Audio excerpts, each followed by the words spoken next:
It's J-Moore, the very best reviews. Tell them none can contest, we gon' It's J-Moore, the very best reviews. Tell them none can contest, we gon'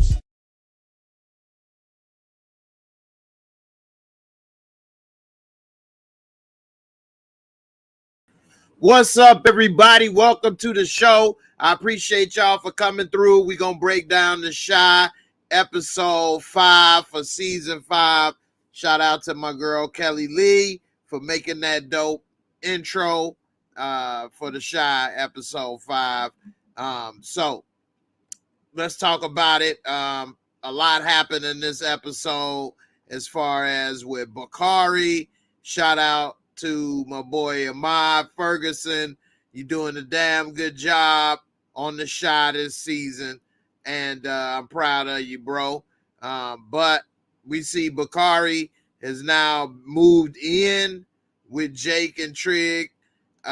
We also see Emmett and Keisha finally smash, which we all saw coming. And I think the only one didn't see it coming was Tiffany. And then Gemma is just be doing too much. It's like whatever her father says, she gonna do the opposite. So she just got on Jake talking about it's her choice and she gonna have an abortion. And then whenever her father speak, she do the opposite. Now she want to keep the baby because he said he want to get it taken care of. She just messy.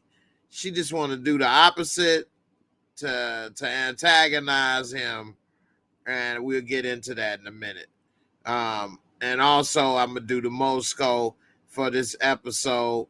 Shout out to Lexi Reeds for coming on through, checking in.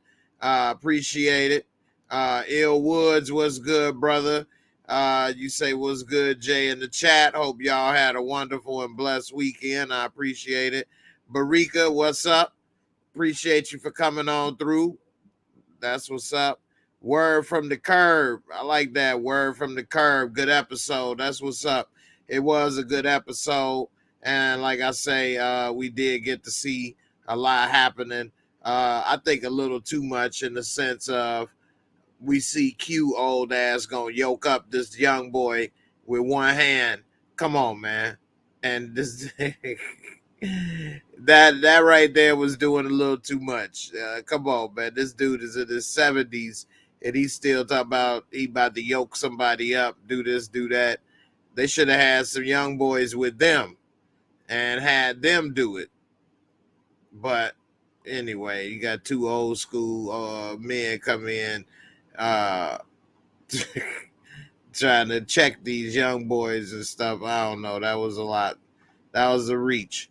But overall, I mean, it was a good episode. And I think this season is much better than last season so far. If you all think this season is better than last season, put a 1C for the Shy. This season is better. And put a 2C if you think last season was better. All right. Now, what do y'all think about Gemma and her being so damn messy? We see that she comes out and tells Jake, hey, we need to talk. I'm pregnant. And so while she's sitting there telling Jake about it, Jake is saying he want to keep the baby. He'll work 2-3 jobs, do whatever it takes. And she's saying she not ready. It's her body. She don't want to take care of it. It's going to be hard. So she's saying all these things that people say when they're leaning towards abortion. And she pretty much said that's what she was going to do. And even though he may have something to say about it, the final choice is hers, is her body. And, you know, you through gambling. And we see later when she talking to her father that when he said, yeah, you're going to have to get an abortion, get this taken care of. And she was saying, it's my choice, no.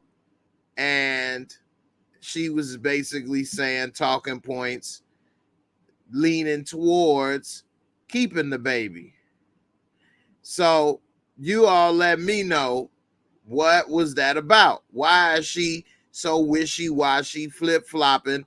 I mean, I don't understand that. I know in these teenage years, kids, they like to, lash out at their parents and things like that. But she looked real immature by saying what she said to Jake and then saying what she said to her dad, which also I had to give Jake a lot of props for even being there, because most kids that age, including myself more than likely, I wouldn't have showed up there at her house with her father right there for that. And yeah, that's immature and petty or whatever the case. And at 15 years old, I would have been more immature and petty and nervous to do that, and I probably wouldn't have showed up. So I give Jake a lot of credit for that, although he shouldn't have had to be there by himself, and not have Victor, aka Trig, come on out and support him, because everybody's supporting her, but nobody is supporting him when he went through this. Now, he didn't tell Trig, so I will give Trig at least the credit in that regards. He doesn't know that she's pregnant, although he did ask a little something. He didn't come out and let him know, so it is what it is.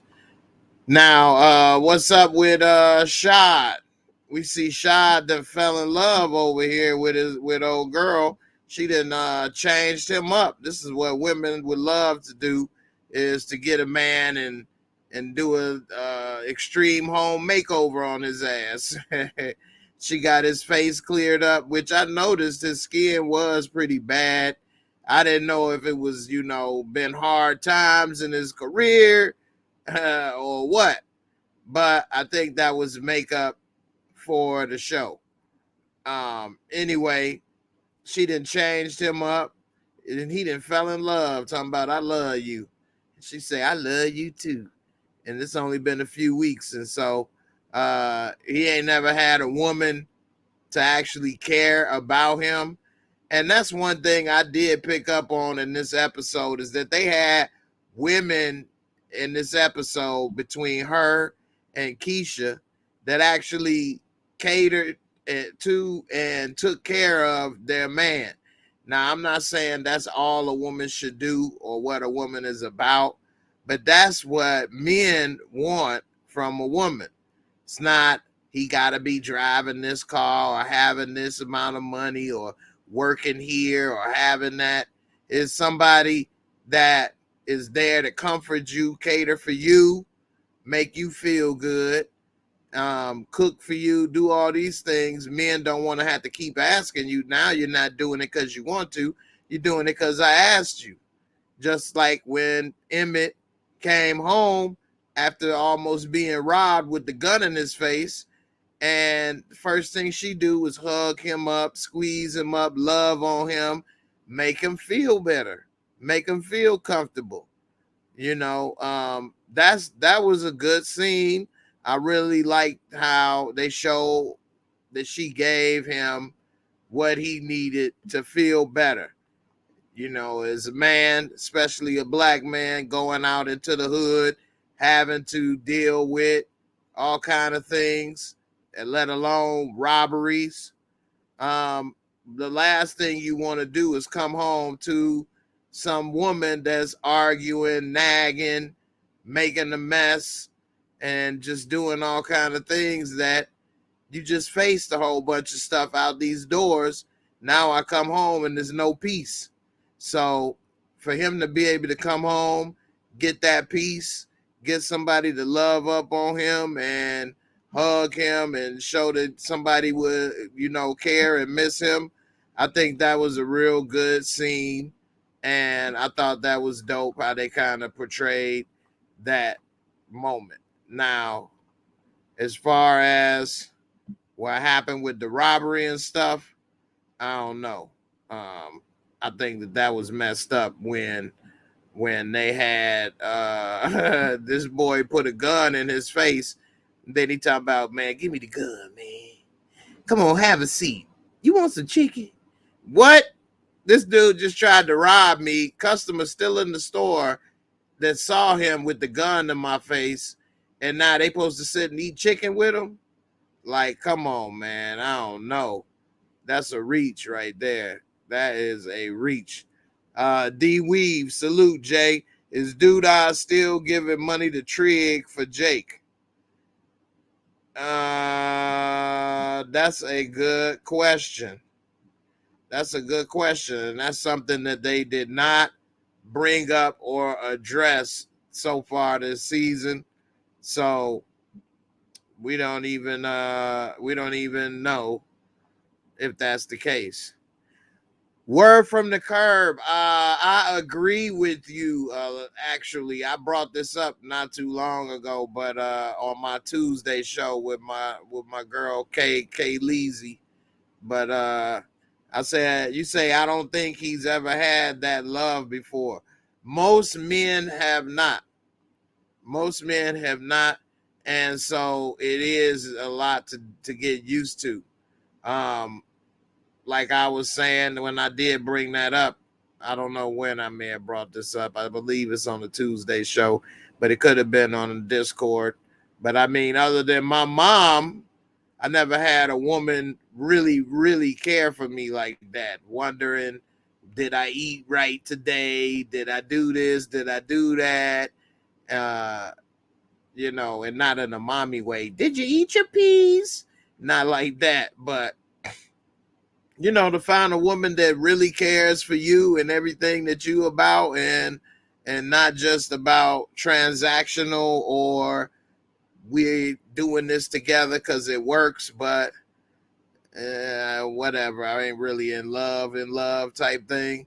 So, and even if some ladies are in love, they may not know how to love someone properly. And that go both ways, men and women. So maybe I was with some people that was in love, but maybe they didn't know how to love properly, or maybe they didn't love me much. I don't know. Could be all of those things. So, but that is a very good feeling to know you got somebody that really is down for you and care for you. Now, that's something that, like I say, we saw after he put that gun in Emmett's face. Emmett was all shook up, and then shot and put the, the hands on him. He put them hands on him, and after he put them hands on him, then Emmett, he start to calm down a little, and he get this boy some chicken, which he didn't want to do. Have some chicken, baby, and even though Sha is a man and what Bakari is a man, both straight males, Bakari never had somebody to care for him or anything about him either.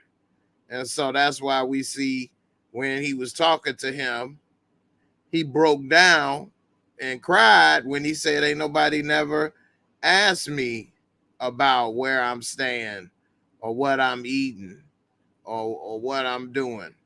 And so, it is a good feeling for everybody when somebody actually care for you and want to make sure you okay. As people, that's the type of things that we like. Maybe other animals may not care as much. I mean, I'm sure some do. I'm not privy to all the animal kingdom, but the point is, I know we all do, and I think that Ahmad did a great job tonight working on the show, and he showed some range. He cried right here, and they gonna try to rejuvenate. What is it? Rehabilitate They're going to try to rehabilitate his character, and let's see what happens. I don't know if Shad and Trig have the best skill set for this. And when he was bringing him home, the first thing I thought of is, why ain't taking him to Trinity House? And we saw Vic later said, why you ain't taking him there? But he said that's for women only. He probably would have been in there trying to tear them women up. They'd all been pregnant in the damn house. But he definitely needs some help. And I don't know. We'll see. But I would have definitely got that Trinity House situation taken care of real fast, because I couldn't have my little brother uncomfortable in his own home and ready to fight, and possibly worse, with this boy who may not be able to be rehabilitated. It might be too late for him. I mean, he already murdered Ronnie, so he's already a murderer. So who knows what may happen with him. And we still don't know how he knew Coogie and what was his relationship with Coogie, because he did kill Ronnie and say, that's for Coogie. Now, what do you guys think about this guy and Bakari? And can they help him? And should they help him? Keep in mind, we know he has murdered one person. Should they just let that go and try to rehab him and give him another shot? Or should he go to jail for murder? Put a 1B for Bakari. Put a 1B if he should go to jail for murder. Put a 2B if you think give him another chance. It was only Ronnie. Ronnie wasn't shit. Let's see what he could be with his life. Ronnie wasn't nothing with his life. What did the world lose? Not a damn thing. The hero of the hood. Keisha, I'm gonna find you, Keisha. So I don't know. But we'll see. I'm interested to see what y'all say. You know, one killing in a lifetime ain't bad, right? You can get away with one killing, and we'll give you another chance. You don't even have to go and do any jail time. Ronnie didn't have a family, right? It was only Tracy, and she wouldn't give him none. So, oh well, put him out his misery. Right. So I don't know, man. We'll see. I'm interested to see how many of you all think about what he doing or whatever. Now, how many of you all think this old Papa Shango looking? I like Q. Don't get me wrong, and Stephen Williams is an excellent actor, but you got this old man popping up in here talking about, I'm the boogeyman. I'm the boogeyman. You didn't know I'm the boogeyman. Now you gotta pay me 20% of everything you bring in. How do they know what they brought in? He don't know how much they bringing in. He don't know 20% of what. And then how you gonna enforce it? How you know that they actually paid you the proper 20%? Anyway, I don't know. I think that was a bad move for Q to get in bed with these guys and get 20% of what? Packages that they rob and take to the pawn shop. What you gonna get? At best, a few $100 to $1,000, $2,000. I mean, it ain't like they moving that much stuff in the pawn shop. So I don't know. They look like two OGs, but it would have made me feel better as the director or whatever of this episode if they'd have had a couple two young swole Negroes. What happened to big swole Negro Big Mike they used to have working with Duda? What happened to Big Mike? Bring him back. He was cleaning up the city, cleaning up one alley at a time. An alley a day, make the hood gangsters go away. Take it from me, Big Mike. So I don't know.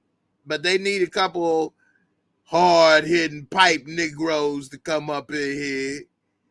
And we go get medieval on that ass. You hear me, hillbilly? That's what they needed. Then I would have been like, okay, they came up in here looking gangster. But they was by themselves, which I'm like, what? Anyway, he done came and choked up the young boy. They done got scared and pretty much said, okay. Now, I don't know. I thought that he already had money. I guess that don't mean nothing. Everybody with money always want more money. That's one thing with money. So who knows what's going to happen with that. But I wouldn't be surprised if this all backfire, blow up, and The Rock gets closed down because of that. And dude, I talking about, yeah, after the 20%, donate money to The Rock. Man, what? You got a bunch of criminal gangsters over here. I want to make a donation to the hood. That's on the hood, G. Straight up, that's on the hood, G. I got to donate. Where do I donate? So I don't know, man. We'll see, man. I just know they done messed up with everything Tracy had, and it's gonna get worse. We saw by the credits for the next episode that Roz got some new plan or scheme coming up, and I just think that Tracy pretty much about to be out of her own organization. I mean, it's already 3 people in there to her 1. It's already 3-1. She outnumbered in there with decisions and stuff. So I don't know. We'll see. Let's see what we got else have happened up in this episode. What y'all think about Emmett playing dress up? Emmett, not Emmett, Kevin. And Kevin put on his little costume. He was ready to party up in there with old girl Moon Goddess. And they thought they didn't win. They was about to leave. Next thing you know, they won. Now, Kevin costume overall was trash compared to everybody else, but he knew. So I give him credit in that regards. He knew to this type of thing. And as far as it being a hoodie thing and something quick, I get it. So that was cool. But like this girl, she put in a lot of work and time on her stuff. But you know, it is what it is. These kids are just having fun. It's a whole different genre of things happening right now with young people that wasn't happening in my day. I mean, I have kept up with a lot of the trends and things going on in the world, but at the same time, Father Time is undefeated. And no, I never got into this cartoon dress up stuff and video game dress up. I never liked face paint and all that kind of stuff. Even when I was young and we would go to the fair, or what, well, we never went to a fair, but to a carnival or something like that. I never liked face paint or paint and stuff all on my face. That ain't for me. Now, as far as what some people may like, we saw that Tiffany is not appreciating Emmett, but Keisha is.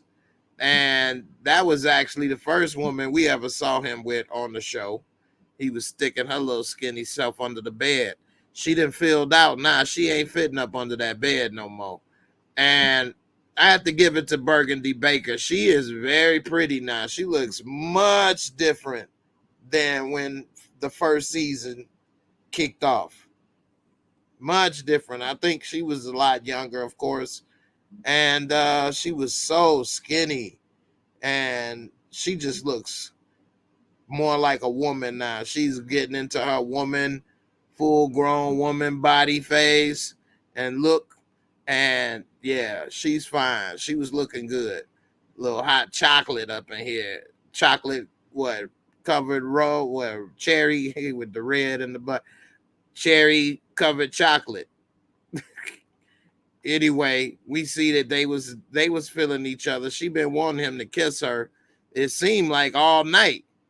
And then I knew he wanted to put his arm around her when he was drinking that champagne, because whenever somebody sit like that next to you, that's what they want to do. It feels uncomfortable, at least as a man, for me speaking, when somebody is that close, unless I put my arm up. It's just a natural response to being comfortable. And then if it's a woman and you like her, you damn sure gonna do it. And so I was wondering, like, when he gonna put his arm around her? And sure enough, it ain't take but a few little fake little moves, knowing damn well they ain't ready to be cheesing. And when the woman look at you like this, looking up like that, with her chin and lip like that, she like, what you waiting on? When you gonna kiss me? Damian Kenny, you say she in her early 30s now? Okay. Well, she was real slim in the first season. She had to be like, what, 5 years ago, 6 years ago? So she was what, 24, 25 then? If that's the case.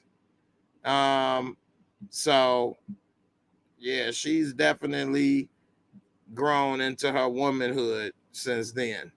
But as we saw, once they locked eyes right here, and she still had that kiss me face, it wasn't but a matter of time, and it was on. And we see Emmett and Keisha finally hooked up, and he said, "The hell with that Celebi stuff."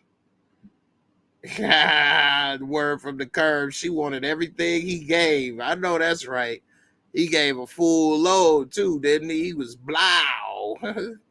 So for all he know, he might be having another baby on the way. You know, his stuff is potent. So yeah, Emmett, word from the curb, say she was just pregnant. Beautiful woman. She is beautiful. Now, I'm not going to say she was ugly in season 1, but she wasn't pretty like she is now to me. Now, she kind of jumps off the screen. Her look jumps off the screen and grabs your attention. Whereas before, it wasn't that pronounced. But yeah, man, Emmett gave her a hot load. Wide load, blue, blah, da, da, da, da, da, da. He straight up shot the club up. She got up with her drawers soaking up in there, boy. Emmett, boy, he been holding that back up for a minute. He straight pushed the nuclear launch code on that ass, literally on the ass. Pow, bloosh. And, you know, she was ready for it. So, yeah.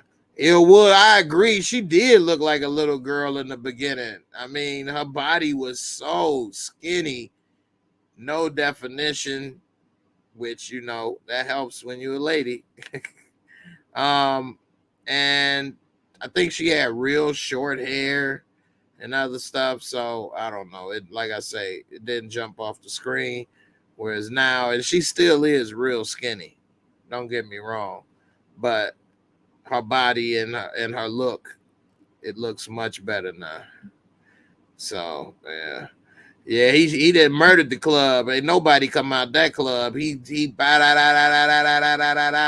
in there with the bazooka, the launch codes, his shit said USSR on it, straight up. So I don't know. All right. Let me go ahead and do my Mosco for this episode, and I'll tell you what I would rate this episode. So let's do it.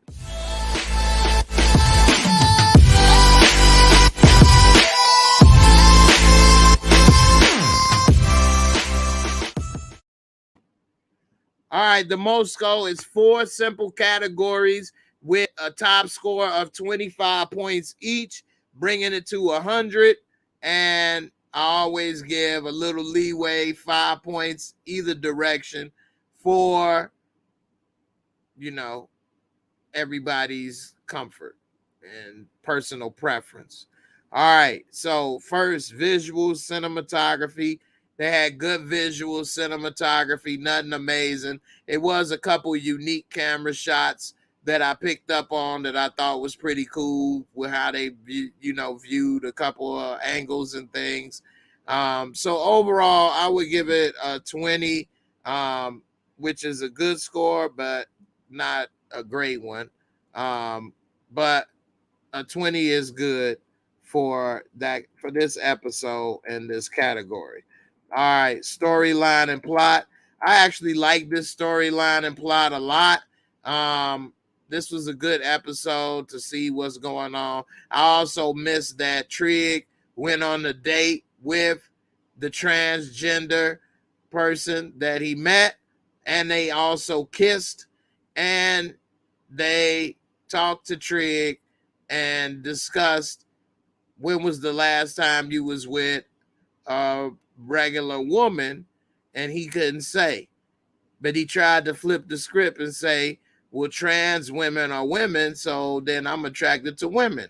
And then that's when they said, well, when was the last time you was with another woman then? And then he's but anyway, I will give this is a good episode. I would give it a 22. Special effects and makeup. Not a lot of special effects makeup, but the costumes, I didn't have room to write costumes on here. But the costumes were pretty good with what the kids made at the end and other things. So overall, I would give it a 18 for that. And entertainment fun factor. It was an entertaining episode. I enjoyed it. Wasn't a lot of things going on that was too outrageous in one way or another. I do like how they confronted Trig about being transgender and dating transgender people, rather, I should say. And he was trying to say that that's not what he does. I made a video about this before. Is Trig gay? The Shy season 3 is Trig gay. It was a popular video at the time. 93,000 views. I think that he is gay. And if he is, he would be better off coming out the closet because, like he was told, it will come back to haunt you or be held over your head. Just say, this is who I like to date. This is who I am, and move on. I just put the link to that video in the description over here. Not in the description, in the comments if you want to watch that video. It's also in my playlist for the Shy. Overall, I give it a most score of an 80. Very solid episode. Worth watching. And that's what I would rate this episode. Again, I think Trig is gay. And I think that he should learn to be more comfortable with who he is and just own it. And then his life will be a lot smoother. He wouldn't have to hide or live a lie. And if you like transgender women and that's what you do, go for it. So I know it would definitely feel worse to be blackmailed over that. So I would definitely say come out of the closet before that closet becomes your casket and gets used to bury you and blackmail you. So hopefully he makes the right decision. We'll see in the next episodes. I appreciate all y'all for watching and coming through. I'm going to be doing the Shy on Sundays for right now. I don't know if you all are interested in me doing the Shy recaps on Fridays. Make sure you let me know in the comments so that I can check it out and maybe consider doing it then. And if it's any other shows you may be interested in, let me know. And I will catch up with y'all later. Everybody be safe. Peace. And I'm up out of here. Y'all have a good one. All right. And I'm out.